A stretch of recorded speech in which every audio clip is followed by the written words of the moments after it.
Hello, in this video I'm going to show you how to do prime factorization, which as I've written up here, prime factorization is basically rewriting a number as a product of its prime factors.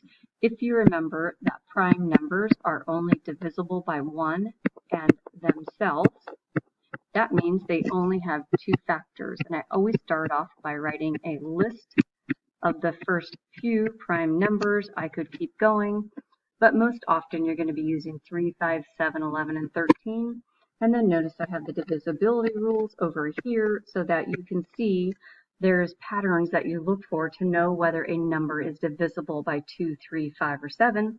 And then 11 and 13 and the other prime numbers gets a little more complicated, but it's the same basic idea. So here's the idea is if I have a 4 and I try to write 4 as a product of its prime numbers, you know I can write 4 if I do a list of factors. It's 1 times 4 and 2 times 2. So if I'm listing just prime numbers, the only numbers I can write are the 2 times 2. And so 4 equals 2 squared. But I'm going to show you how to use the ladder method because it is much easier to use if you have very large numbers. So I'm going to erase this and I'm just going to show you one quick example. So let's say I want to write the number 84 as a product of its prime factors. I need to break 84 down into the basic building blocks of prime numbers. And so I do this kind of upside down division process. I start dividing out prime numbers. And if you have your list of prime numbers and you know your divisibility rules, you'll know this is an even number and it's divisible by 2. When I divide 84 by 2, I get 42, which is also an even number. I'm going to divide that by 2, and I get 21.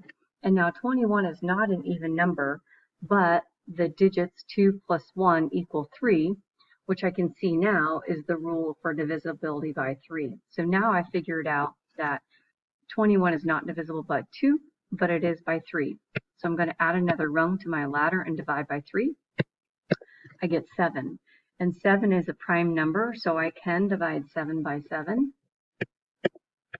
And I have 1 left over. Every time you do prime factorization, you should end up with a 1 at the bottom of your ladder. And then all of these numbers over here are the prime factors that you multiply together.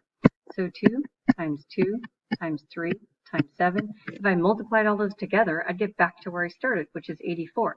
But now I just want to use a little bit of sophistication, and I want to rewrite the 2 times 2 as 2 squared times 3 times 7. Notice I'm even getting fancier by getting rid of the x's for times, and I'm just putting the dot, which also means times.